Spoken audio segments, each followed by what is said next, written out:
तो बच्चों आज हम लोग नए सब्जेक्ट में अपने आते हैं, ठीक है। और मैंने आप लोग को बताया था कि हम लोग की आज की जो क्लास होगी वो होगी संविधान निर्माण की प्रक्रिया, ठीक। तो बच्चों मैं आप लोग को यहाँ पे एक बात पहले बता दूं कि ये जो क्लास होगी, ठीक है, ये क्लास जो होगी वो डेटाबेस होगी, ठीक है। तो डेटाबेस होगा और मैं आपको इस क्लास में डेटा को याद भी करा दूंगा, ठीक है, याद करा दूंगा पूरा। तो कॉन्सेप्ट की अगर बात करें बच्चों, तो यहाँ पे कॉन्सेप्ट जो है ना वो ठीक ठाक बहुत लंबा चौड़ा है, ठीक है, लंबा चौड़ा। और अगर इस कॉन्सेप्ट को लेके मैं चलूँ कि संविधान निर्माण की जो प्रक्रिया हुई चलेगी, उसमें बहुत सारे जो है समितियां बनेंगी, ठीक है। उन वो समितियां क्या क्या काम करेंगी, क्यों समितियां बनी, किसने क्या विरोध किया, किसने क्या समर्थन किया संविधान सभा में, तो बहुत सारी बातों का जो है यहाँ पे प्रॉब्लम क्रिएट होने लगेगा, यानी कि टाइम लगने लगेगा।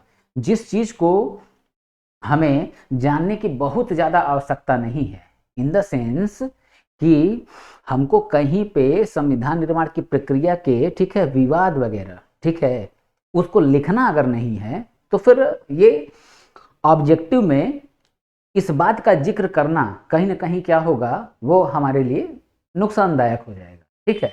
क्लास बहुत लंबा खींचेगा, ठीक है, और एटलीस्ट आप लास्ट में, ठीक है, जो डेटा है उसी को आप याद भी करेंगे, ठीक है बच्चों।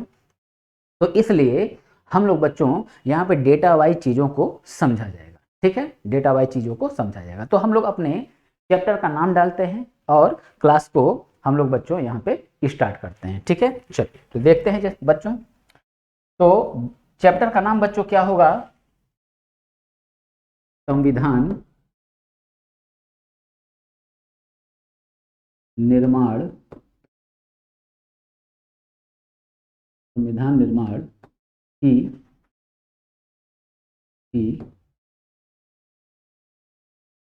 प्रक्रिया, ठीक है। तो चैप्टर का नाम हमारे क्या हो गया, संविधान निर्माण की प्रक्रिया, ठीक है।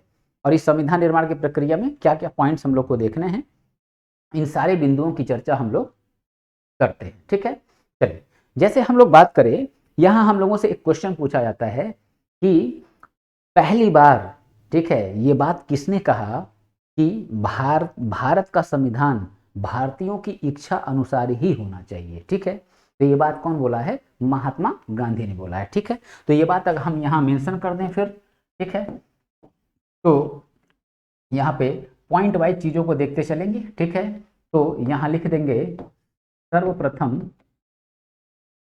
सर्वप्रथम महात्मा गांधी, ठीक है, महात्मा गांधी। तो महात्मा गांधी को बच्चों मैंने देखो शॉर्ट में लिख दिया है, क्योंकि अब यहाँ प्रॉब्लम क्या है, मैं लिख के भी आपको बताने का प्रयास कर रहा हूँ ना, सारी चीज़ों को लिख भी रहा हूँ ना, तो समय ज़्यादा लगेगा। तो इसलिए जो शब्द, जो वर्ड मैं शॉर्ट में लिख के आगे बढ़ सकता हूँ, तो मैं उन वर्ड्स को क्या करूँगा, शॉर्ट में लिखूंगा, ठीक है, बता दूंगा मैं कि क्या लिखा हूँ मैं शॉर्ट में, ठीक। तो एमजी मतलब क्या है, महात्मा गांधी, ठीक है।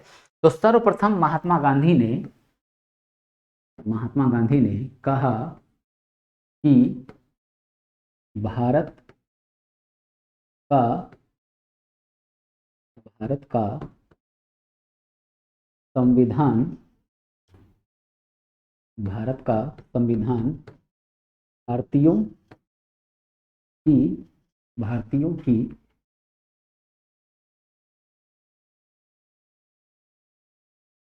इच्छा अनुसार ही होगा, इच्छा अनुसार ही होगा, ठीक है। तो सर्वप्रथम महात्मा गांधी ने ये बात बच्चों बोल रखी है, ठीक है, एक बात क्लियर। अच्छा, अब जो है भारत का संविधान, ठीक है, एक संस्था के द्वारा बननी चाहिए। भारत का संविधान जो है एक संस्था के द्वारा जो है निर्मित होना चाहिए, ये बात किसने बोला, यानी कि क्वेश्चन क्या बन गया, क्वेश्चन ये यहाँ पे पूछेगा आपसे, जो कि पूछा हुआ है, ठीक है, पूछा हुआ है, क्या पूछा हुआ है कि संविधान सभा के गठन की बात सर्वप्रथम किसने किया था, ठीक है। तो संविधान सभा के गठन की बात सर्वप्रथम किसने किया था, तो यहाँ बच्चों हम लिख दें। तो अब बच्चों देखो, मैं शॉर्ट में अब संविधान सभा को भी क्या लिखूंगा, ऐसे लिखूंगा, ठीक है। तो संविधान सभा के गठन की बात सर्वप्रथम सर्वप्रथम वामपंथी, यहाँ इसको थोड़ा सा सही कर दें,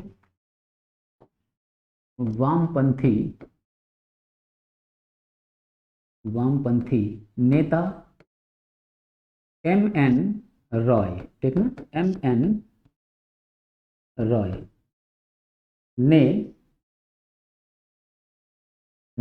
की थी। तो संविधान सभा के गठन की बात M.N. रॉय ने की थी। M.N. रॉय मतलब मानवेंद्र नाथ राय, ठीक ना बच्चों, यहाँ फुल फॉर्म क्या हो जाएगा, M मतलब मानवेंद्र, ठीक है, और N मतलब नाथ, तो मानवेंद्र नाथ राय ने की थी, ठीक है बच्चों।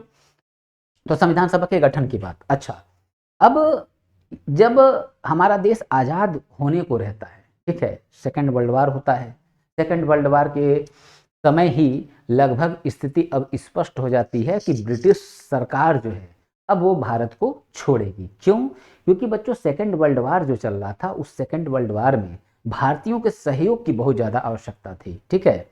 तो उस समय संयुक्त राज्य अमेरिका, फ्रांस, विशेष रूप से ये दो देश, इन दो देशों का प्रेशर बहुत ज़्यादा रहा किसके ऊपर, ब्रिटिश सरकार के ऊपर, ठीक है, कि आप भारतीयों का सहयोग प्राप्त करिए। अब सहयोग क्यों प्राप्त करिए बच्चों, दो दृष्टिकोण हैं इसके। पहला दृष्टिकोण क्या, पहला दृष्टिकोण ये होता है कि युद्ध लड़ने के लिए बड़े पैमाने पर सैनिक चाहिए, तो ब्रिटेन की कुल जनसंख्या ही 8 से 10 लाख, ठीक, और भारत की 35 से 40 करोड़, ठीक, और उस समय भी भारत सबसे ज्यादा युवा वाला देश था उस समय भी, और आज की डेट में भी सबसे ज्यादा युवा जनसंख्या वाला देश कौन है, भारत है, ठीक है।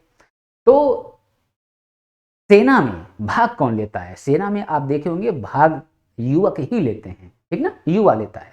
तो अब युवकों को सेना में भर्ती करना, प्लस जो हथियार के जो यहाँ पे कारखाने हैं उनमें हथियारों का निर्माण करना, ठीक है। तो अब चूंकि महात्मा गांधी का करो या मरो का नारा जो कि भारत छोड़ो आंदोलन के समय दिया गया, तो चल रहा था एक मूवमेंट गांधी का, वो क्या था, भारत छोड़ो आंदोलन।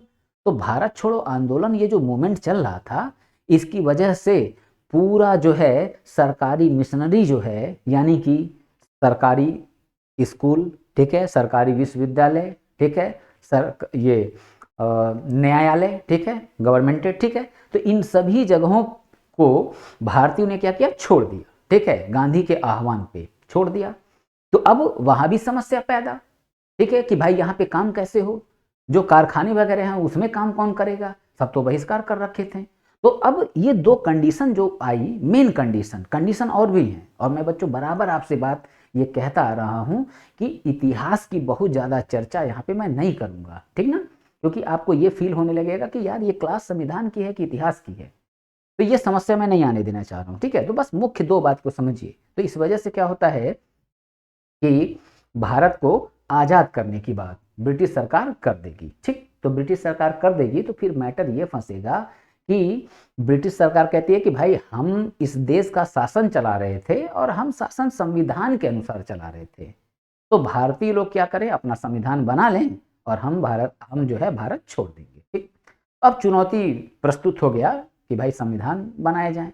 तो अब इसके लिए क्या होगा, अब इसके लिए संविधान बनाने की कार्रवाई होगी। तो संविधान बनाने की जो कार्रवाई होगी तो वो कैसे बनेगा संविधान, ठीक है। तो ब्रिटिश सरकार ने कहा कि हम एक मिशन भेज रहे हैं, ठीक है, आप उस मिशन की रिपोर्ट को पढ़िए और उसी के आधार पे भारत के संविधान सभा का करिए गठन, ठीक है। तो यहाँ क्वेश्चन पूछेगा कि भारतीय संविधान सभा का गठन किस ब्रिटिश मिशन के रिपोर्ट के आधार पे हुआ, तो आंसर बच्चों यहाँ क्या होगा, कैबिनेट मिशन, ठीक है। तो हम यहाँ लिख दें थर्ड पॉइंट, कैबिनेट मिशन,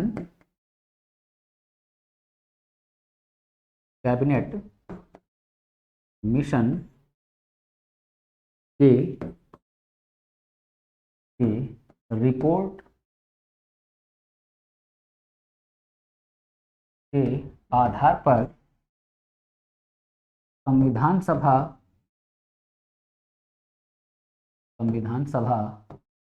का गठन किया गया, संविधान सभा का गठन किया गया, ठीक है बच्चों। तो ये बात हमारी इतनी क्लियर, ठीक।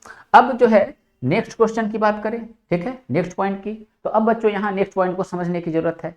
अब नेक्स्ट पॉइंट क्या है, अब नेक्स्ट पॉइंट बच्चों ये है कि कैबिनेट मिशन जो है ये आ गई। तो अब अगला क्वेश्चन इसमें ये पूछता है कि इस कैबिनेट मिशन में सदस्यों की कुल संख्या कितनी थी, ठीक है, और वो सदस्य थे कौन कौन, ठीक। तो अब यहाँ बच्चों देखना, कैबिनेट, अब यहाँ मैं इस तरह कर दे रहा हूँ, कैबिनेट मिशन के, कैबिनेट मिशन में लिख देते हैं, कैबिनेट मिशन में कुल सदस्यों की संख्या 3 थी, ठीक है, 3 थी। अब ये 3 सदस्य कौन कौन है, देखो बच्चों, एक हैं सर पैथिक लॉरेंस, ठीक है। दूसरे कौन है, AB Alexander, AB Alexander. Third कौन है, sir Stafford Cripps, sir Stafford Cripps, ठीक है। तो ये बच्चों 3 सदस्य जो है इस कैबिनेट मिशन में शामिल थे, ठीक है। तो ये 3 सदस्य कैबिनेट मिशन में हैं, तो इन तीनों के नाम पूछेंगे, ठीक है। तो आपको इन तीनों के नाम को भी क्या करना होगा, याद करना होगा, ठीक है। अब हम देखें इसके बाद होता क्या है, अब संविधान सभा का गठन करना था, ठीक है बच्चों। अब बड़े केयरफुल्ली समझना, ठीक ना, बड़े केयरफुल्ली समझना। देखो नेक्स्ट पेज लेते हैं, ठीक है। अब जो है संविधान सभा का गठन, संविधान सभा का गठन, ठीक है, संविधान सभा का गठन। अब जरा समझना, संविधान सभा का गठन जो है अब होगा कैसे, संविधान सभा में सदस्य आएंगे कैसे, ठीक है। तो संविधान सभा में सदस्य बच्चों आते कैसे हैं, हम लोग इस बात को जरा समझते हैं। देखो है क्या कि हमारे वहाँ प्रांतीय स्तर पर होता था चुनाव, ठीक है, किसका, विधानसभा का, विधानसभा का। तो हुआ क्या, विधानसभा के सदस्यों ने, विधानसभा के सदस्यों को, सबसे पहले ये समझें, विधानसभा के सदस्यों को चुना किसने, जनता ने। जनता ने क्या किया, विधानसभा के सदस्यों को वोट किया, ठीक है। और फिर विधानसभा के सदस्यों ने क्या किया, संविधान सभा के सदस्यों का चयन किया। तो मतलब क्या है इस बात का, तो विधानसभा के सदस्य जो है ये क्या करेंगे, संविधान सभा के सदस्यों का निर्वाचन, संविधान सभा के सदस्यों का निर्वाचन करेंगे, ठीक। अब समझना संविधान सभा के सदस्यों का निर्वाचन होगा कैसे। अब बच्चों देखो यहाँ पे थोड़ा सा मैं डिटेल में जाऊंगा, थोड़ा सा, बहुत ज्यादा डिटेल में नहीं जाएंगे, जो आपकी आवश्यकता है उससे थोड़ा ऊपर ही चलेंगे, ठीक है। तो अब देखो था क्या, 10 लाख, ठीक ना, 10 लाख की ये संख्या पूछता है, 10 लाख की जनसंख्या पे, 10 लाख की जनसंख्या पर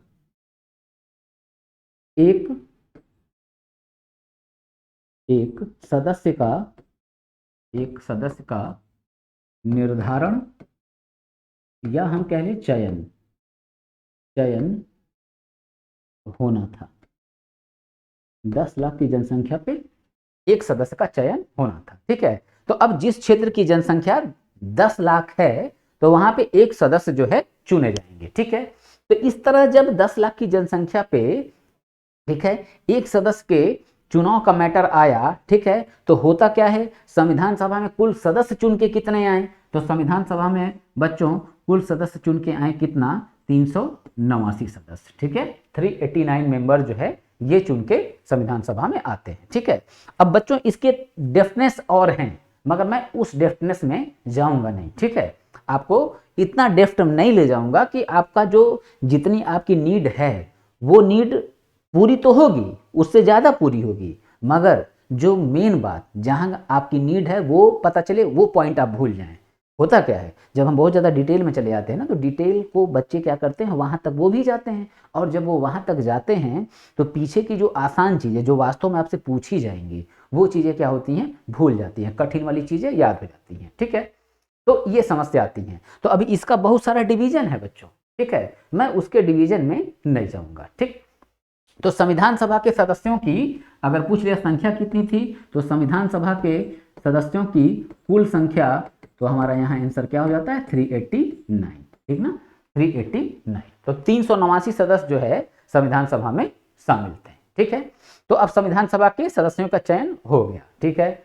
तो अब जब हुआ संविधान सभा के सदस्यों का चयन, तो अब देखो यहाँ पे बच्चों होता क्या है, अब इसमें होगा ये कि कुछ महिला ग्रुप भी रहेगा और पुरुष भी रहेंगे। मतलब ये इस 389 में महिला भी शामिल हैं और पुरुष भी शामिल हैं, ठीक। अब बात करें बच्चों, ठीक है, अब बात करें तो महिला सदस्यों की कुल संख्या कितनी थी। तो बच्चों यहाँ पॉइंट पे आप ध्यान देंगे, ठीक है। संविधान सभा में महिला सदस्यों की कुल संख्या, तो महिला सदस्यों की कुल संख्या बच्चों कितनी है, तो महिला सदस्यों की कुल संख्या यहाँ पे क्या हो जाती है, तो कुल संख्या हो जाती है बच्चों 15, ठीक ना, 15, ठीक। अब देखना, ठीक ठाक टीचर और किताबें थोड़ा एक मिस्टेक कर देते हैं, ठीक है। मिस्टेक क्या करते हैं, वो मिस्टेक ये करते हैं क्वेश्चन के, मैं बार बार एक बात समझाता हूँ कि क्वेश्चन को पहले पढ़ो कि वो पूछ क्या रहा है। और कॉन्स्टिट्यूशन तो पूरा पूरा शब्दों का खेल है बच्चों। कॉन्स्टिट्यूशन जो है पूरा पूरा वर्ड्स जो है उसका खेल है। एक शब्द घुमाया पूरे क्वेश्चन का मतलब ही चेंज हो जाता है, ठीक। अब यही देख लो, अगर क्वेश्चन पूछ लिया कि संविधान सभा की प्रथम बैठक में महिला सदस्यों की कुल संख्या कितनी थी, ठीक। अभी देखो 15 क्या है, संविधान सभा में महिला सदस्यों की कुल संख्या 15 है, परंतु संविधान सभा की जब प्रथम बैठक होगी, फर्स्ट सीटिंग होगी, तो फर्स्ट सीटिंग में महिला कितनी उपस्थित हुई, ठीक है, कितनी महिलाएं उपस्थित हुई। तो अब ये जो महिलाओं के उपस्थित होने की बात है, ठीक है बच्चों, तो महिलाओं के जो उपस्थित होने की बात है, तो यहां अगर हम देखें तो आंसर क्या होता है 8, ठीक है। तो अगर पूछ लिया प्रथम बैठक में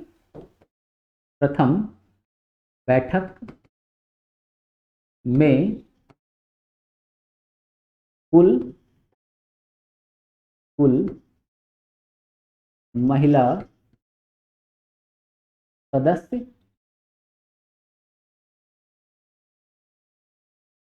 कितनी थी, ठीक। तो बच्चों यहाँ आंसर क्या हो गया, यहाँ आंसर हो गया, ठीक है, 8, ठीक। तो ये बात आप ध्यान में रखेंगे, ठीक। तो ध्यान देना है कुल सदस्य संख्या और प्रथम बैठक में संख्या, तो कुल 15, प्रथम बैठक 8, ठीक।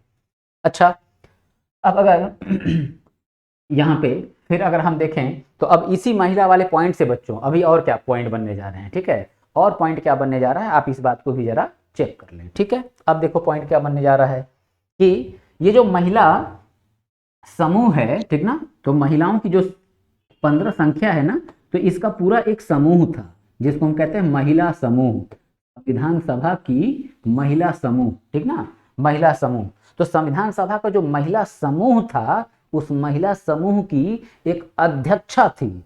शब्द आप लोग को बच्चों ये हो रहा होगा अध्यक्षा। तो अध्यक्षा मतलब ये कि अगर महिला है तो उसके लिए वर्ड यूज होता है अध्यक्षा, और पुरुष है तो अध्यक्ष यूज होता है, ठीक है। तो चूंकि महिला है तो अध्यक्षा मैंने बोला। तो अब इस पूरे 15 महिला सदस्यों की जो संख्या दिख रही है, इसकी अध्यक्षा कौन थी, तो आंसर क्या है, महिला समूह की अध्यक्षा, ठीक है। तो आंसर क्या हो जाता है, आंसर हो जाता है बच्चों यहाँ पे हंसा मेहता, ठीक है, हंसा मेहता। तो ये आपका यहाँ क्वेश्चन, ठीक है। अब बात करें बच्चों, अब बात करें हंसा मेहता, फिर महिलाओं से लेके क्वेश्चन। अब फिर महिला को लेके क्वेश्चन क्या है, अब महिलाओं को लेके क्वेश्चन ये है कि इस ये जो महिला हैं 15, इसमें एकमात्र मुस्लिम महिला कौन थी और एकमात्र दलित महिला कौन थी। तो यहाँ दो नाम बच्चों देखो, तो संविधान सभा में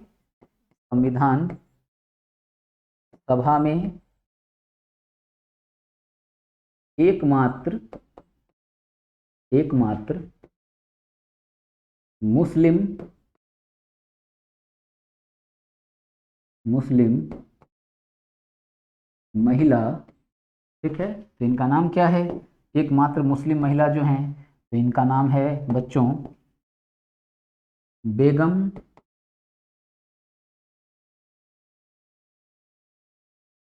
बेगम एजाज रसूल, ठीक ना, बेगम एजाज रसूल, ठीक है बच्चों। अब अगर सेकंड क्वेश्चन की बात करें, ठीक है, सेकंड क्वेश्चन की बात करें कि संविधान सभा में, ठीक है, एकमात्र, ठीक है, एकमात्र, अब यहां वर्ड क्या यूज हो गया बच्चों, दलित महिला, ठीक है, दलित महिला। तो अब यहां आंसर क्या हो जाता है, तो एकमात्र दलित महिला कौन है, तो इनका नाम है बच्चों दक्षिणायनी, दक्षिणायनी वेलायुधन, ठीक ना, दक्षिणायनी वेलायुधन, ठीक है। तो दक्षिणायनी वेलायुधन जो है ये क्या है, एकमात्र जो है दलित महिला है, ठीक है, दलित महिला। तो ये बात हम लोग को बच्चों ध्यान में रखना है, ठीक है।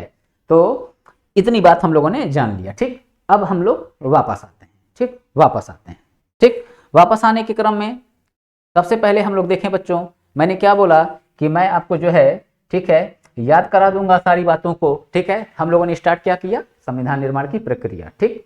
सबसे पहले हम लोगों ने क्या लिखा कि सर्वप्रथम ये बात किसने कहा कि भारत का संविधान भारतीयों की इच्छा अनुसार ही होना चाहिए, आंसर क्या, महात्मा गांधी, ठीक।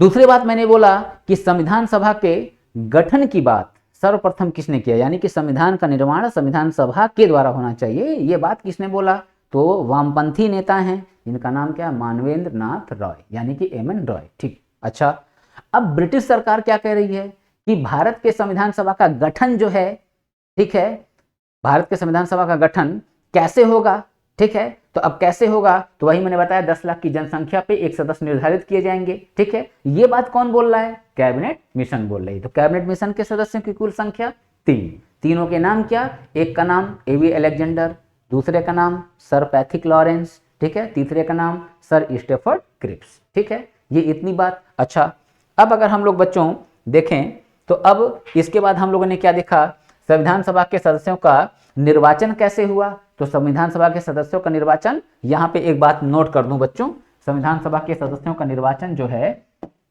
ये अप्रत्यक्ष रूप से, ठीक ना, अप्रत्यक्ष रूप से हुआ है, ठीक है, अप्रत्यक्ष रूप से, ठीक है, किसके द्वारा, विधानसभा सदस्यों द्वारा, ठीक ना, विधानसभा सदस्यों द्वारा। तो अब बच्चों एक क्वेश्चन आप लोग से पूछेगा, ठीक ना, तो इस ये जो क्वेश्चन पूछे जाते हैं अक्सर बच्चे यहाँ रटने का प्रयास करते हैं, तो आपको रटना नहीं है, ठीक है। क्वेश्चन क्या है, क्वेश्चन अक्सर पूछता है कि राष्ट्रपति का निर्वाचन प्रत्यक्ष है या अप्रत्यक्ष, राज्यसभा का निर्वाचन प्रत्यक्ष है कि अप्रत्यक्ष, उपराष्ट्रपति राज्यसभा का निर्वाचन, ठीक है, प्रत्यक्ष है कि अप्रत्यक्ष, विधानसभा का निर्वाचन, लोकसभा का निर्वाचन, ग्राम पंचायतों का निर्वाचन प्रत्यक्ष है या अप्रत्यक्ष। अब इतना सारा निर्वाचन कौन प्रत्यक्ष है कौन अप्रत्यक्ष है, यानी डायरेक्ट कौन है और इनडायरेक्ट कौन है, ये आप याद नहीं कर पाएंगे, और याद करेंगे तो भूलने के कंडीशन ज़्यादा है।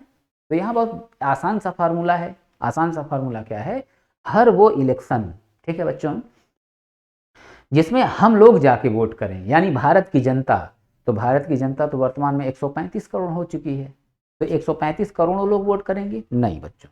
अब यहाँ सुनना, देखो क्या है कि यहाँ पे वो जनता वोट करेगी जो 18 साल की उम्र पूरी कर चुका है, उसकी मानसिक स्थिति यानी कि चित्त विकृत नहीं है, ये सब आगे आएगा टर्म्स, इसलिए मैं बोर्ड पे लिख नहीं रहा हूं, ठीक है, चित्त विकृत नहीं है, तथा संसद ने उसे निर्वाचन से अयोग्य घोषित न कर दिया हो, ठीक ना, अयोग्य घोषित न कर दिया हो, ठीक। तो ये बात आती है। तो अब जो है हर वो इलेक्शन जिसमें हम वोट करते हैं वो चुनाव क्या है, प्रत्यक्ष, और जिस चुनाव में हम लोग वोट नहीं करते हैं वो चुनाव क्या है, अप्रत्यक्ष। तो सिंपल बात, कभी राष्ट्रपति का चुनाव आपने चुनाव में भाग लिया है, नहीं, मैंने भी नहीं लिया, ठीक, क्यों, क्योंकि वो चुनाव अप्रत्यक्ष है। कौन चुनेगा, लोकसभा राज्यसभा विधानसभा के निर्वाचित सदस्य। उपराष्ट्रपति का चुनाव प्रत्यक्ष है या अप्रत्यक्ष, क्या है, अप्रत्यक्ष है, ठीक। उसमें कौन भाग लेगा, लोकसभा राज्यसभा के सभी सदस्य, ठीक है। राज्यसभा का निर्वाचन प्रत्यक्ष है या अप्रत्यक्ष? बिल्कुल अप्रत्यक्ष, ठीक है। कौन भाग लेगा? विधानसभा के निर्वाचित सदस्य। लोकसभा का चुनाव प्रत्यक्ष है कि अप्रत्यक्ष? तो आंसर क्या बच्चों? लोकसभा का चुनाव प्रत्यक्ष है। क्यों? क्योंकि लोकसभा के चुनाव में हम लोग क्या होता है, हम लोग बच्चों भाग लेते हैं, ठीक ना, हम लोग भाग लेते हैं। अब देखो अभी 2019 का इलेक्शन हुआ, 2014 का इलेक्शन हुआ, तो वो इलेक्शन कौन सा था? वो इलेक्शन था, ठीक है, लोकसभा का, ठीक ना, लोकसभा का। तो उस लोकसभा के इलेक्शन में देखो एक बात और बता दूं, लोकसभा का जब इलेक्शन होता है तो डिसाइड क्या होता है कि हमारे देश का प्रधानमंत्री कौन होगा, ठीक। और जब विधानसभा का इलेक्शन बच्चों होता है तो ये डिसाइड होता है कि इस राज्य का मुख्यमंत्री कौन होगा। तो विधानसभा का इलेक्शन राज्य के अंदर होता है और वो भी अलग अलग समय पे। जैसे आप देखेंगे इस समय गुजरात का इलेक्शन होने जा रहा है, ठीक है। तो गुजरात का इलेक्शन होने जा रहा है, तो कौन सा इलेक्शन है? वो विधानसभा का इलेक्शन है, जिसमें क्या करेगी? जनता जाके वोट करेगी, ठीक है, जनता जाके वोट करेगी। इसी कारण से तो बहुत सारी सभाएं हो रही हैं, मोदी जी भी सभा कर रहे हैं, अमित शाह भी सभा कर रहे हैं, अरविंद केजरीवाल भी सभा कर रहे हैं। तो सारे नेतागण जो है वो सभा कर रहे हैं कि भाई हमें ज़्यादा से ज़्यादा वोट मिले, ठीक है। तो इससे क्या डिसाइड होगा विधानसभा के इलेक्शन से कि अब गुजरात राज्य का मुख्यमंत्री कौन होगा, ठीक है बच्चों। उसी तरह जब लोकसभा का इलेक्शन होता है तो क्या डिसाइड होता है कि इस देश का प्रधानमंत्री कौन होगा। तो देखो लोकसभा के चुनाव में हम लोग वोट डाले थे ना जाके, ठीक, तो वो चुनाव क्या हो गया? प्रत्यक्ष हो गया। अब विधानसभा वाला गुजरात में की जनता जाके वोट डालेगी तो विधानसभा का चुनाव भी क्या हो गया? प्रत्यक्ष हो गया। अब पूछें, अब यहाँ अगर आप लोग, मैं लाइव क्लास ले रहा होता तो आप लोगों से यहाँ पे कमेंट में मैं आपसे आंसर मांगता, ठीक है, और आप लोग अब बड़े आसानी से आंसर दे लेते कि ग्राम पंचायत का अगर चुनाव हुआ, ठीक है, ग्राम पंचायत का चुनाव या हम कह लें ग्राम प्रधान का चुनाव, तो ग्राम प्रधान का चुनाव अगर हुआ तो वो चुनाव कौन सा चुनाव होगा? प्रत्यक्ष की अप्रत्यक्ष? आप बिल्कुल आसानी से बता लेंगे, चुनाव क्या होगा? प्रत्यक्ष होगा। क्यों? क्योंकि प्रधानी का जब चुनाव होता है तो हम लोग जाके वोट डालते हैं, ठीक। शहरों में नगर पालिका का चुनाव होता है, मेयर का, सभासद का, तो उसमें भी तो हम लोग जाके वोट देते हैं, तो वो चुनाव भी क्या हो गया? प्रत्यक्ष चुनाव, ठीक है बच्चों। तो संविधान सभा के सदस्यों का चुनाव अप्रत्यक्ष है। अब क्यों अप्रत्यक्ष है? क्योंकि संविधान सभा के सदस्यों को जनता ने नहीं चुना है, जनता के द्वारा जो चुने गए प्रतिनिधि हैं यानी विधानसभा के सदस्य, इन्होंने चुना है। किसको? संविधान सभा के सदस्यों को। तो इसलिए संविधान सभा का जो चुनाव था वो कौन सा चुनाव था? तो अप्रत्यक्ष चुनाव था, ठीक है बच्चों। यहां तक की बात क्लियर। अब इसके बाद हम लोगों ने क्या जाना है कि संविधान सभा में कुल सदस्य चुन के कितने आए? तो 389, ठीक है, 389 मेंबर चुन के आए, ठीक। अब इस संविधान सभा में महिला सदस्य थी, ठीक है, तो महिला सदस्य की कुल संख्या कितनी थी संविधान सभा में? 15 थी। जब संविधान सभा की प्रथम बैठक हुई, बैठक कब हुई? 9 दिसंबर 1946 को हुई। तो प्रथम बैठक जब हुई तो उस दिन संविधान सभा में महिला सदस्य कितनी उपस्थित थी? तो उपस्थिति को ही वो क्या कह देता है? उपस्थिति को ही वो कह देता है कि प्रथम बैठक के दिन महिलाओं की कुल संख्या कितनी थी। कंफ्यूज करने के लिए बस वो करता है, क्योंकि कुल संख्या संविधान सभा का भी है और यहाँ भी डाल दे रहा है कुल संख्या। तो बच्चे यहाँ कंफ्यूज हों, आपका कॉन्सेप्ट कितना क्लियर है इसी बात को जांचने के लिए वो करते क्या है, ऐसे क्वेश्चन जानबूझ के बनाते हैं, ठीक है। तो वो पूछेगा कितनी संख्या थी प्रथम बैठक में, तो आपका सिंपल आंसर, ठीक है, 8, ठीक। संविधान सभा में एकमात्र मुस्लिम महिला बेगम एजाज रसूल, ठीक। संविधान सभा में एकमात्र दलित महिला, तो हमारा आंसर बच्चों क्या है? दक्षिणायनी वेलायुधन, ठीक है। यहां तक की बात हम लोगों ने जान लिया, ठीक। अब जो है हम लोग आगे बढ़ते हैं, ठीक है, आगे बढ़ते हैं। तो अब जब आगे बढ़ेंगे तो यहाँ पे बच्चों ध्यान रखना, अब ध्यान क्या देना है कि संविधान सभा का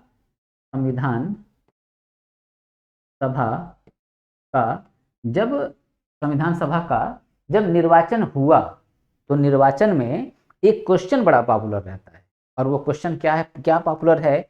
और वो क्वेश्चन बच्चों ये पॉपुलर है कि डॉक्टर भीमराव अंबेडकर का चयन संविधान सभा में किस क्षेत्र से हुआ था, ठीक है बच्चों। डॉक्टर भीमराव अंबेडकर का चयन संविधान सभा में किस क्षेत्र से हुआ था? तो बच्चों अब इसमें भी देखो मैंने क्या बोला कि शब्दों का खेल, संविधान मतलब शब्दों का खेल, ठीक। तो क्वेश्चन को पूछेगा प्रथमतः पहली बार संविधान सभा में भीमराव अंबेडकर जी का चयन कहां से हुआ था? तो हमारा आंसर क्या है? बंगाल से, ठीक। अगर प्रथमतः शब्द यूज नहीं हुआ, सीधा क्वेश्चन पूछा कि डॉक्टर भीमराव अंबेडकर संविधान सभा के सदस्य कहाँ से थे, तो हमारा आंसर क्या होगा, महाराष्ट्र। महाराष्ट्र में कहाँ, पूना, ठीक ना, महाराष्ट्र में कहाँ, पूना से, ठीक है। आप कहोगे सर ये क्या बात हुई कि पहली बार वहां से थे, दूसरी बार यहाँ से हो गए। अब इस खेल को जरा बच्चों समझना, ठीक है। देखो यहाँ हम लोग एक छोटा सा मैं मैप बनाता हूँ पहले, ठीक है, एक छोटा सा मैप, बहुत टाइम टेकन नहीं है, ठीक है।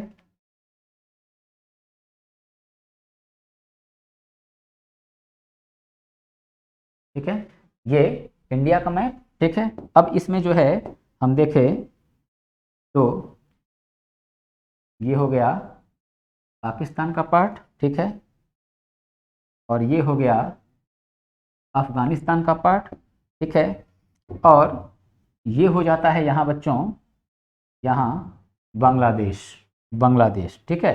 तो अब जरा बच्चों यहाँ पे ध्यान देना, ठीक है, यहाँ पे आप लोग ध्यान देना, ठीक है। देखो क्या है, ये बांग्लादेश है ना, मगर एक समय में ये बांग्लादेश नहीं था, ये क्या था, पूर्वी पाकिस्तान, पूर्वी पाकिस्तान। और ये क्या था, ये था पश्चिमी, पश्चिमी पाकिस्तान, पश्चिमी पाकिस्तान, ठीक है। तो अब सुनना बच्चों, अब होता क्या है, तो पूर्वी पाकिस्तान और पश्चिमी पाकिस्तान, तो इस क्रम में होता क्या है कि संविधान सभा में देखो अभी मुस्लिम लीग जो है 389 सदस्यों में मुस्लिम लीग भी शामिल है, मगर आगे चल के होता क्या है, अब फिर भाई इतिहास में जाना पड़ेगा, तो मैं बहुत इतिहास में नहीं जाऊंगा, ठीक है। हम इतिहास जब पढ़ाएंगे तो वहां बहुत डिटेल में अच्छे से बताएंगे, ठीक है, और पूरा या मैं याद करा दूंगा, वो मेरी जिम्मेदारी, ठीक है। अब देखो भारत पाकिस्तान का हो गया बंटवारा, और जब बंटवारा हुआ तो पाकिस्तान को दो क्षेत्र मिले, एक क्षेत्र ये वाला मिला, ठीक है, और दूसरा क्षेत्र ये पाकिस्तान जो आज का है, ठीक है, ये मिला, ठीक। तो अब ये क्षेत्र मिल गया, तो भीमराव अंबेडकर जो है उनका चयन कहां से हुआ था, यहां से हुआ था, ठीक ना। तो जब भारत पाकिस्तान का निर्माण हो गया, देखो संविधान सभा की बैठक कब हो जा रही है, 9 दिसंबर 1946, उसके पहले संविधान सभा का गठन भी हो गया, यानी कि संविधान सभा के 389 सदस्य चुने जा चुके थे। अब पहली बैठक होनी थी, तो पहली बैठक हुई भी, कब हुआ, 9 दिसंबर 1946 को। भारत कब आज़ाद होता है, 15 अगस्त 1947 को। तो जब भारत आज़ाद होता है 15 अगस्त 1947 को, तो उसके एक दिन पहले पाकिस्तान का निर्माण हो जाता है, ठीक है। तो पाकिस्तान अपना जो है इंडिपेंडेंस डे जो है वो कब मनाता है, 14 अगस्त 1947, 14 अगस्त 1947, ठीक। तो पाकिस्तान का निर्माण हो गया। तो अब अंबेडकर जी मुस्लिम लीग के सहयोग से यहाँ इलेक्शन जीते थे, तो अब पाकिस्तान बन गया, तो ये चला गया इधर। अंबेडकर जी जो है दलितों के हक की लड़ाई लड़ रहे थे, और दलित संख्या जो है वो हमारे इस भारत में थी यहाँ पे। तो अब अंबेडकर जी का स्थान रिक्त हो गया। अब क्या हुआ, तो अब मैटर ये फंस गया कि दलित वर्ग का, ठीक है, नेता और उस समय के सबसे ज्यादा पढ़े लिखे, या हम कह ले संविधान या विधि के सबसे बड़े जानकार, ठीक है, कौन थे, अंबेडकर जी। अंबेडकर जी ही संविधान का निर्माण हो रहा है, उसके सदस्य नहीं है। ये तो अपने आप में एक बहुत अनोखी बात हो गई। इसी बात को देख के अब यहाँ एक क्वेश्चन पूछ लेता है बच्चों, क्या कि क्वेश्चन पूछ लेता है, यह बात किसने संविधान सभा में डॉक्टर भीमराव अंबेडकर की अनुपस्थिति को देखकर ये किसने कहा कि ये एक ऐसा विमान प्रतीत हो रहा है कि जिसका पायलट ही गायब है, यानी कि एक विमान उड़ाना है और उसका पायलट ही गायब है, यानी संविधान का निर्माण हो रहा है और जो है संविधान का जो सबसे बड़ा ज्ञाता है वही गायब है।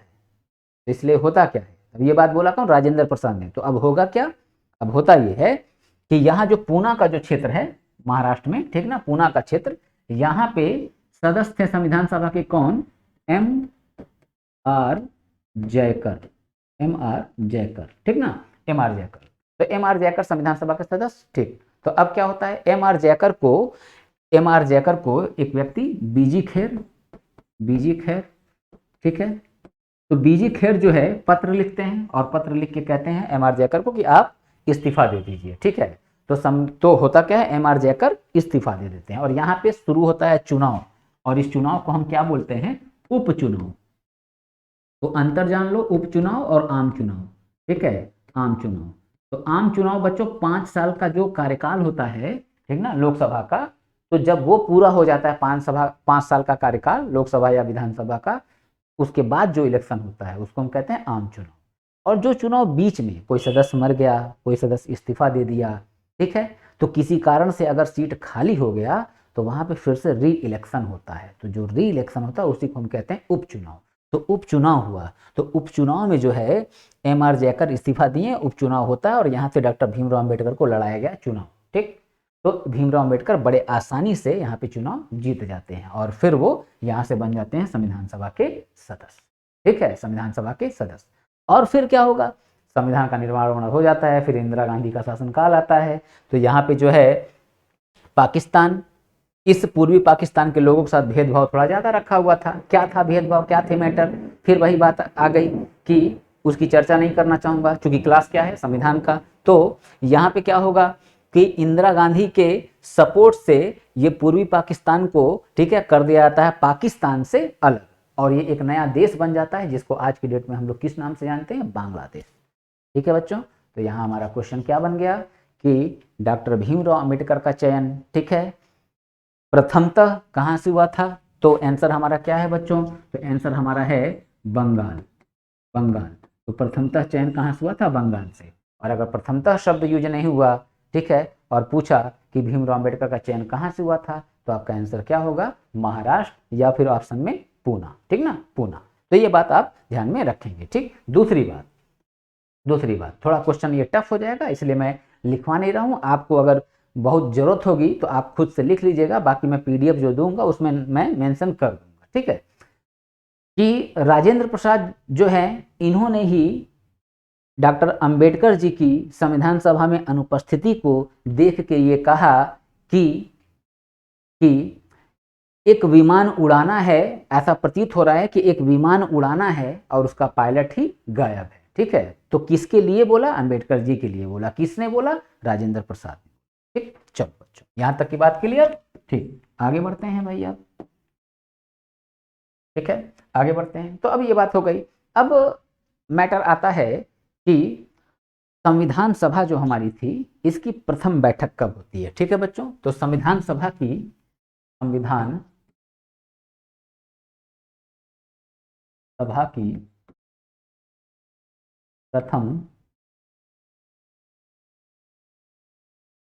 बैठक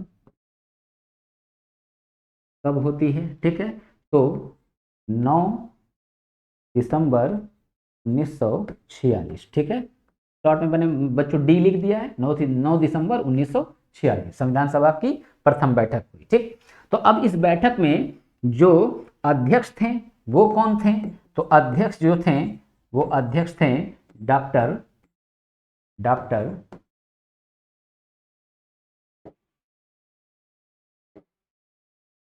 डॉक्टर सच्चिदानंद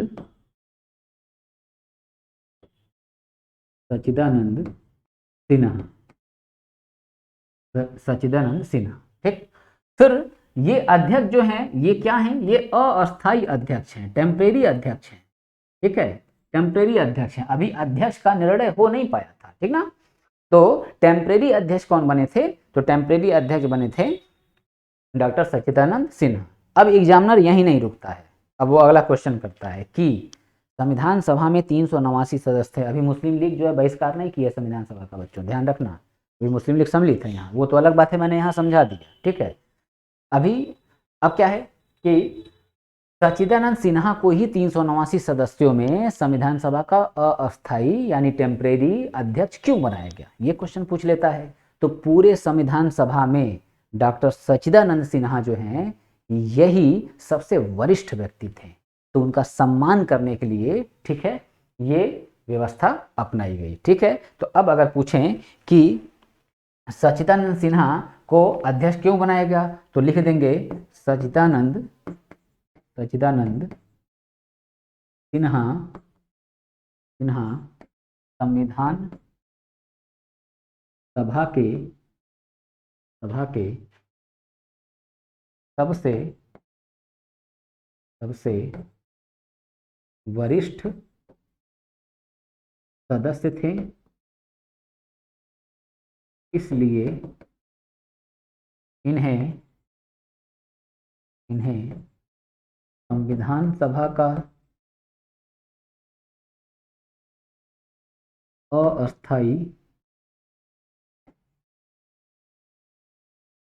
अस्थाई अध्यक्ष चुना गया। अस्थाई अध्यक्ष चुना गया। ठीक है बच्चों, तो ये इतनी बात आपको ध्यान में रखनी है। ठीक है, तो संविधान सभा की फर्स्ट सीटिंग कब हो रही है? 9 दिसंबर 1946। ठीक, तो अब हम बात करें बच्चों, तो संविधान सभा की दूसरी बैठक कब होगी? तो बच्चों देखो, यहां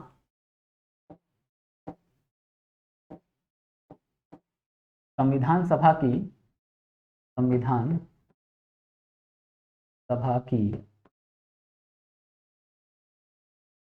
दूसरी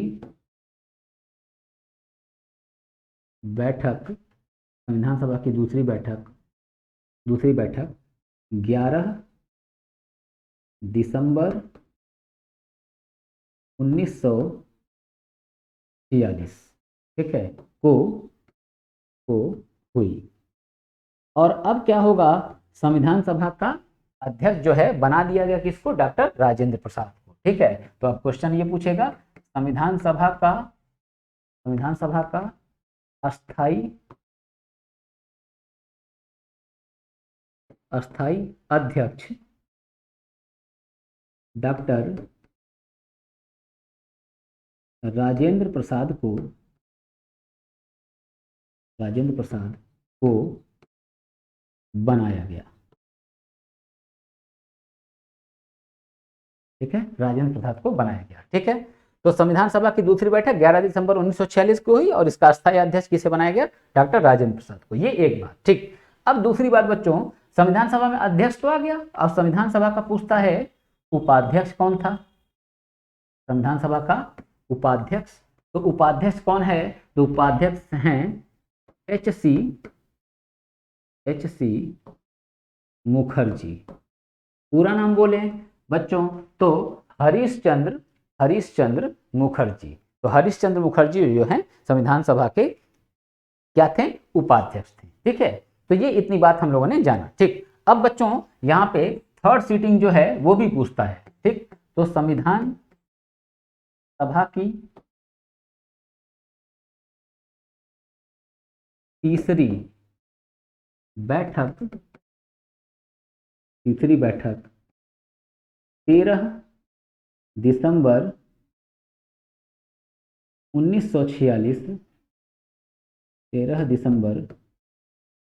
1946 को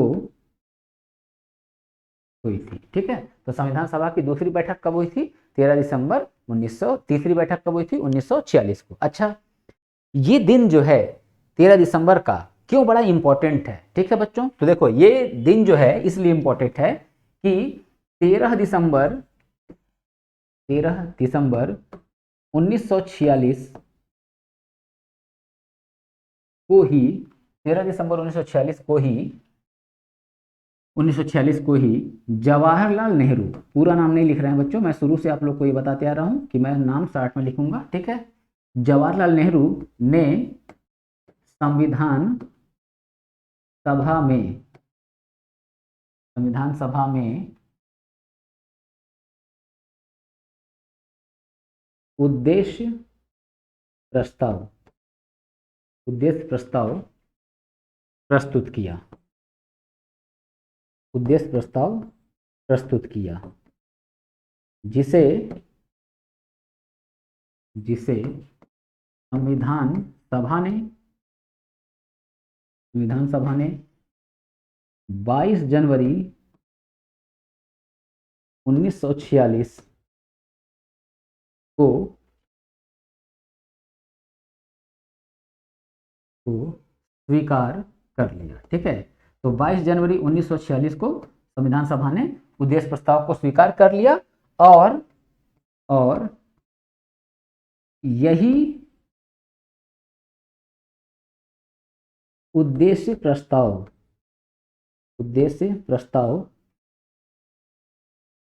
प्रस्तावना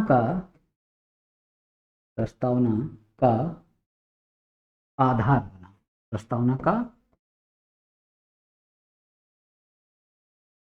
आधार बना। ठीक है बच्चों, तो यहां मैं क्या समझाना चाह रहा हूं, यहां बच्चों मैं ये समझाना चाह रहा हूं कि जो संविधान सभा थी, ठीक है, उसमें 13 दिसंबर 1946 को जवाहरलाल नेहरू ने एक प्रस्ताव पेश किया जिसको हम कहते हैं उद्देश्य प्रस्ताव, ऑब्जेक्टिव रिजोल्यूशन, ठीक ना। तो जो ऑब्जेक्टिव रिजोल्यूशन प्रस्तुत किया, प्रेजेंट किया कॉन्स्टिट्यूएंट असेंबली में, ठीक है, डॉक्टर भीमराव सॉरी जवाहरलाल नेहरू ने, ठीक है, तो इसमें इन्होंने ये दिखाया कि भारत का संविधान कैसा होना चाहिए, ठीक है, उसकी जो मूलभूत बातें थी, जो मोटी मोटी बातें थी, मुख्य मुख्य बातें थी, उसको जो है उन्होंने सम्मिलित कर लिया, ठीक है, उसको उन्होंने क्या किया, सम्मिलित कर लिया, ठीक है। तो यही क्या बना, भारतीय प्रस्तावना का आधार बना, ठीक है। और जब इन्होंने 13 दिसंबर को प्रस्तुत किया ना, तो ऐसा नहीं था कि संविधान सभा क्या करती है, इसको इसको उसी दिन एक्सेप्ट कर ली, ठीक है, ये इसको एक्सेप्ट करती है 22 जनवरी 1947। अच्छा, यहाँ थोड़ा सा बच्चों ये डेट का थोड़ा सा मैं इसको क्लियर कर दूं, ठीक है, 1947, ठीक है, 22 जनवरी 1947 को, 22 जनवरी 1947 को क्या करती है, नेहरू जी के उद्देश्य प्रस्ताव को स्वीकार कर लेती है और इसी को आधार बना के भारत के प्रस्तावना का निर्माण हुआ, ठीक है बच्चों, भारत के प्रस्तावना का निर्माण होता है, ठीक। अच्छा, यहां तक की बात हो गई। अब हम बच्चों यहां से बढ़ते हैं आगे, ठीक है, अब देखते हैं आगे जरा, ठीक। अब 3 बैठक हो चुकी है, ठीक है, 3 बैठक हो चुकी है संविधान सभा की, तो बैठक चल रहे हैं, बैठक चल रहे हैं। तो अब इस बैठक जो चल रहे हैं संविधान सभा में जो जो चीजें आ रही थी, ठीक है, कि फला फला चीजें होनी चाहिए, मूल अधिकार होना चाहिए, अल्पसंख्यकों के लिए ये अधिकार होने चाहिए, जो आदिवासी हैं इनके ये अधिकार होने चाहिए, भारतीय लोगों को, ठीक है, ये धार्मिक स्वतंत्रता होनी चाहिए, भारतीयों का जो है शोषण नहीं होना चाहिए, ये सारी बातें चल रही थी, ठीक है। अच्छा, तो अब इसमें होगा क्या कि ये सारे जो लेख संविधान के लिखे जा रहे थे, संविधान के लिए जो चीजें लिखी जा रही थी, इसमें एक व्यक्ति बड़ा इंपॉर्टेंट था, ठीक है, जिसका नाम क्या था, BN राव, जिसको हम कहते हैं बेनेगल नरसिंह राव। अब ये कौन थे, very very important question, Benegal Narsing Rau, Benegal Narsing Rau कौन थे, ये संविधान सभा के संवैधानिक सलाहकार थे, ठीक ना, कॉन्स्टिट्यूएंट असेंबली के ये क्या थे, कॉन्स्टिट्यूशनल एडवाइजर, ठीक है, तो संवैधानिक सलाहकार कि कहाँ कहाँ मिस्टेक है, क्या है, ये उसको चेक करते थे, देखते थे, ठीक है। तो ये क्वेश्चन बन जाता है कि संविधान सभा के संवैधानिक सलाहकार कौन थे, तो डॉक्टर BN राव, बेनेगल नरसिंह राव, ठीक। इससे अच्छा क्वेश्चन क्या है BN राव को लेके, अब इससे अच्छा क्वेश्चन बच्चों BN राव को लेके क्या है, इससे अच्छा क्वेश्चन ये हो जाता है कि संविधान सभा में ऐसा कौन सा सदस्य था जो संविधान सभा का सदस्य न होते हुए भी संविधान सभा में शामिल था, ठीक है। तो हमारा आंसर क्या होता है, BN राव। तो बच्चों याद रखना, BN राव भीमराव अंबेडकर के बाद सबसे ज्यादा कानून के ज्ञाता व्यक्ति थे, संविधान के जानकार व्यक्ति जो है सबसे ज्यादा कौन थे, तो सबसे ज्यादा संविधान के जानकार व्यक्ति कौन थे, BN राव, ठीक है। तो इसलिए इनको क्या किया गया, संविधान सभा में शामिल किया गया, ठीक है। तो यही क्वेश्चन बनता है कि संविधान सभा का सदस्य कौन नहीं था, परंतु वो संविधान सभा की बैठकों में भाग लेता था, अपने सलाह को देता था, तो उनका नाम क्या, BN राव। तो यहाँ हम लिख दें बच्चों अगला पॉइंट कि doctor BN Rao, BN Rao संविधान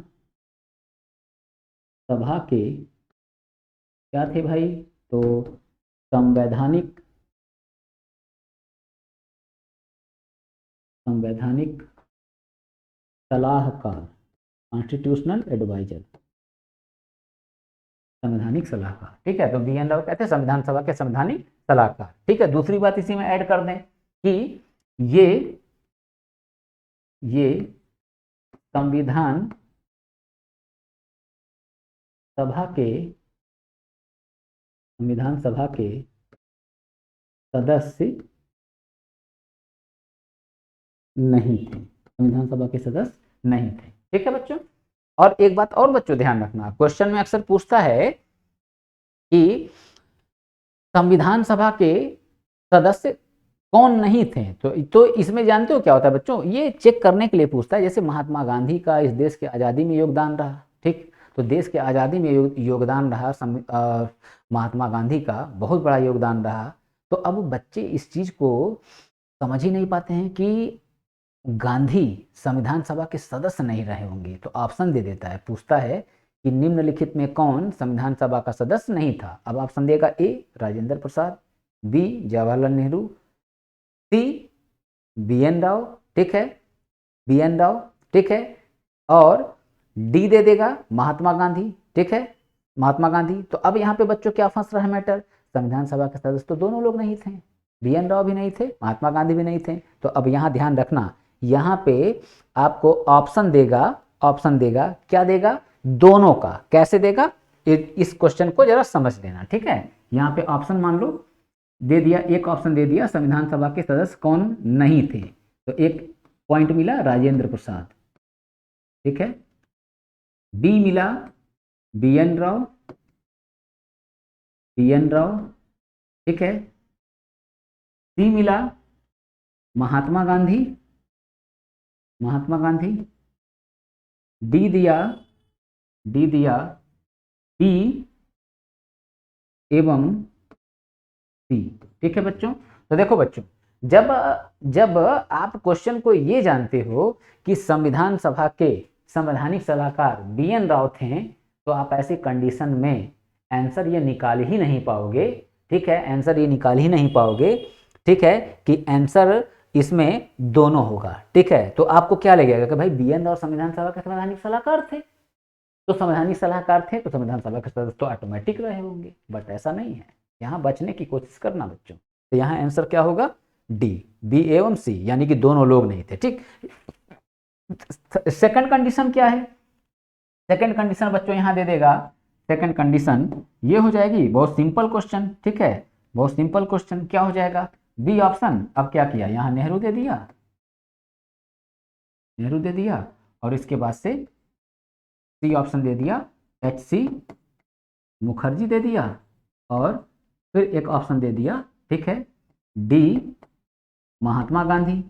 अब जो बच्चों का नॉलेज थोड़ा ज़्यादा पुअर है, ज़्यादा खराब है, तो अब वो उनको लगेगा कि यार गांधी का इस देश में योगदान इतना बड़ा है, ठीक है, तो गांधी नहीं होंगे तो ऐसा तो मुश्किल है, तो उनको लगेगा राजेंद्र प्रसाद, चलो इनको तो जान ही रहे हैं, ठीक है, संविधान सभा के ये अध्यक्ष थे।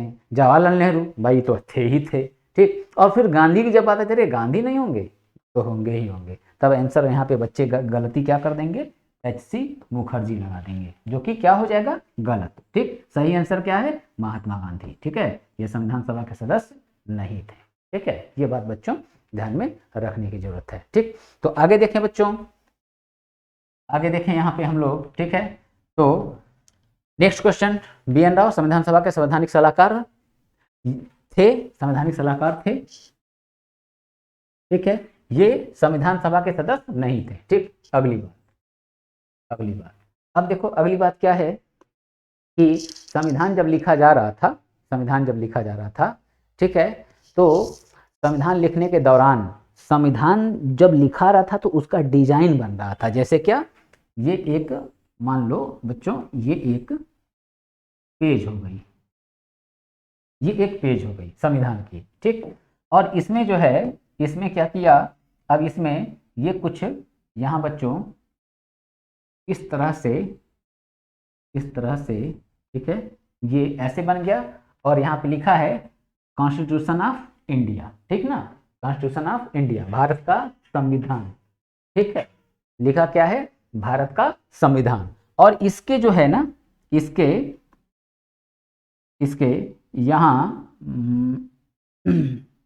यहाँ चारों तरफ कुछ ना कुछ छोटी मोटी डिजाइन बनी हुई है, ठीक है, डिजाइन बना। अब सुनना, तो पूछता है कि संविधान सभा के, ठीक है, डिजाइन करता या अलंकरण करता कौन थे, ठीक है। तो ध्यान रखना बच्चों, संविधान सभा के डिजाइन बनाने वाले कौन थे, दो लोग हैं, ठीक। फर्स्ट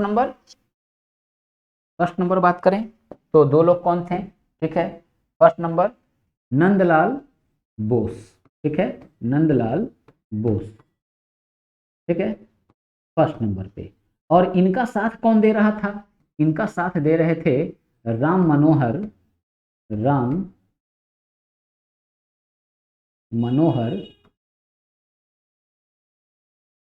सिन्हा, ठीक ना, राम मनोहर सिन्हा, ठीक है। तो संविधान का डिजाइन किसने तैयार किया? नंदलाल बोस और राम मनोहर सिन्हा ने, ठीक है। तो इस बात को बच्चों मैं यहाँ पे लिख देता हूं, ठीक है।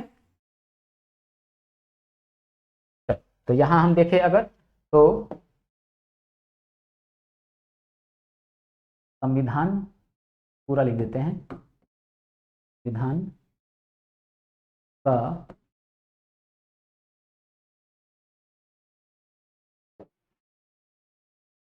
संविधान का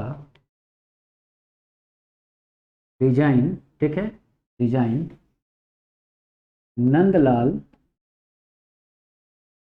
नंदलाल बोस तथा तथा राम मनोहर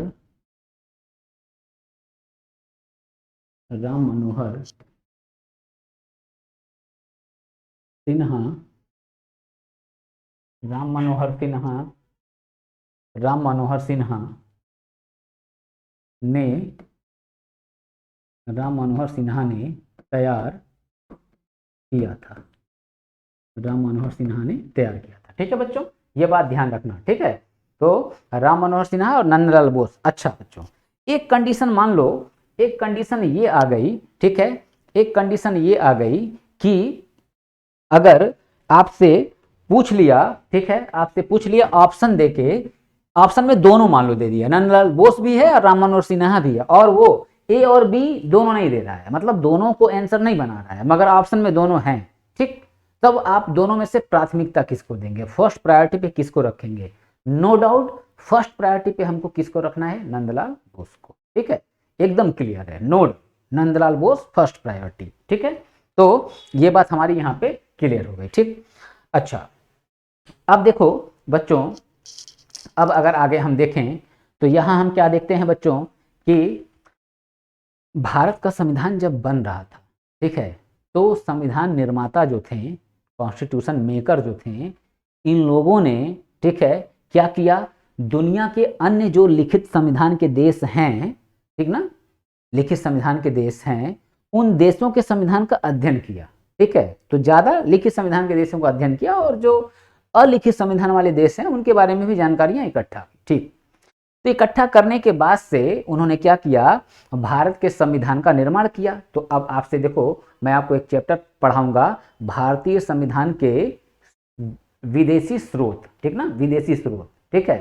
तो विदेशी स्रोत, उसमें क्या पढ़ाऊंगा? उसमें पढ़ाऊंगा बच्चों आप लोग को मैं ये कि जैसे फंडामेंटल राइट, मौलिक अधिकार किस देश के संविधान से लिया गया, तो मौलिक अधिकार जो है वो किस देश के संविधान से लिया गया, तो हमारा आंसर क्या हो जाता है? संयुक्त राज्य अमेरिका, ठीक है। संसदीय शासन प्रणाली कहाँ से ली गई? ब्रिटेन से ली गई, ठीक है। संविधान में संशोधन की प्रक्रिया कहाँ से लिया गया? दक्षिण अफ्रीका से लिया गया।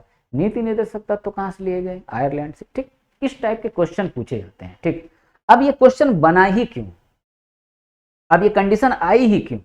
इसलिए बच्चों ये कंडीशन आई, ठीक है, इसलिए कंडीशन आई क्योंकि भारत के संविधान निर्माता ने क्या किया? कुछ देशों के संविधान का किया था अध्ययन, ठीक है, कुछ देशों के संविधान का किया था अध्ययन। तो अब क्वेश्चन पूछ लेता है कि कुल कितने देश के संविधान का अध्ययन किया था? तो भारत के संविधान निर्माताओं ने कुल कितने देश के संविधान का अध्ययन किया था? तो कुल 60 देशों के संविधान का अध्ययन किया था, तब भारत का संविधान बना। तो हम क्या लिख देंगे कि संविधान निर्माताओं ने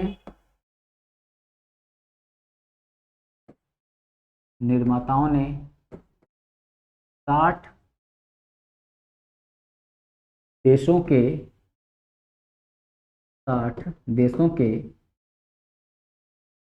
संविधान का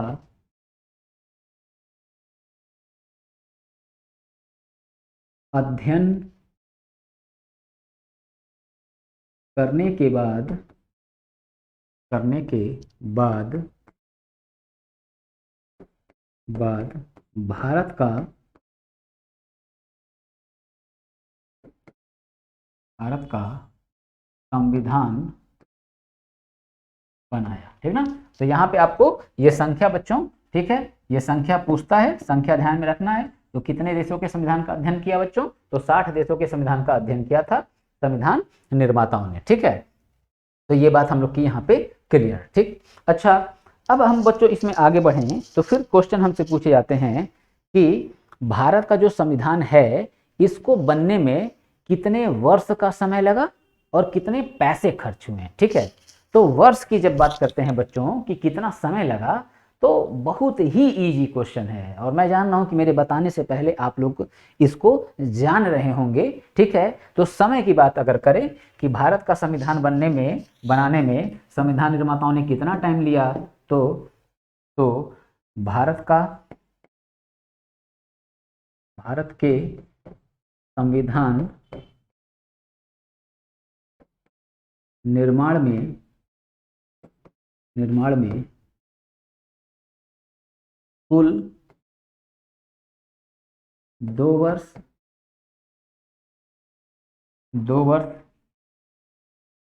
11 माह 18 दिन, 2 वर्ष 11 माह 18 दिन का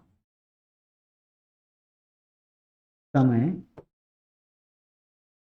2 वर्ष 11 माह 18 दिन का समय लगा, ठीक है। 2 वर्ष 11 माह 18 दिन का समय लगा, ठीक है बच्चों। तो ये बात आपको ध्यान में रखनी है, ठीक है। तो 2 वर्ष 11 माह 18 दिन का समय लगा। अच्छा, सेकंड बात, पैसा लगभग कितना खर्च हुआ, ठीक है। तो बात करें बच्चों पैसे की, तो इसमें हम देखें कि कुल कितने पैसे खर्च हुए। तो भारत के संविधान निर्माण में अब यहाँ बच्चों यूज क्या होगा वर्ड लगभग, ठीक है। लगभग कितना पैसा खर्च हुआ? लगभग 64 लाख रुपए, 64 लाख रुपए, ठीक है। अब अगर बच्चों कभी आपसे एक्यूरेट पूछ लिया, एक्यूरेट कितना पैसा खर्च हुआ, ठीक है, तो एक्यूरेट पैसा कितना खर्च हुआ तो मेरे पास उसका भी जवाब, ठीक है। एक्यूरेट कितना खर्च हुआ था? तो एक्यूरेट खर्च हुआ था, इसको मैं दूसरे पेन से लिख दूं, एक्यूरेट कितना खर्च हुआ? 63,98,729 रुपया, ठीक ना, 729 रुपया। ये जो है ना, इतने रुपए जो है, ठीक है, खर्च, ठीक है, खर्च हुए, ठीक है। तो इतने रुपए जो है बच्चों भारत के संविधान निर्माण में, ठीक है, खर्च होते हैं, ठीक है। तो ये बच्चों आज आपकी इतनी क्लास थी, ठीक है। यहाँ तक की बात को मैंने बताया और अभी ये चैप्टर खत्म नहीं हुआ है, ठीक है, अभी ये चैप्टर खत्म नहीं हुआ है। अब हम लोग आगे के चैप्टर को फिर आगे के पॉइंट्स को हम लोग कल की क्लास में देखेंगे। अभी तक के लिए हम लोग इतना है, ठीक है। और कल जब मैं क्लास स्टार्ट करूँगा तो मैंने आपको जो बताया है, ठीक है, जो आज लिखाया है, जो समझाया है, सारी बातों को मैं क्या करूँगा, कल रिपीट करूँगा और रिपीट करने के बाद फिर जो है मैं स्टार्ट करूँगा अपना आगे का सारा पॉइंट, ठीक है बच्चों। तो आज की क्लास यहीं पे रोकते हैं, ठीक है, ओके।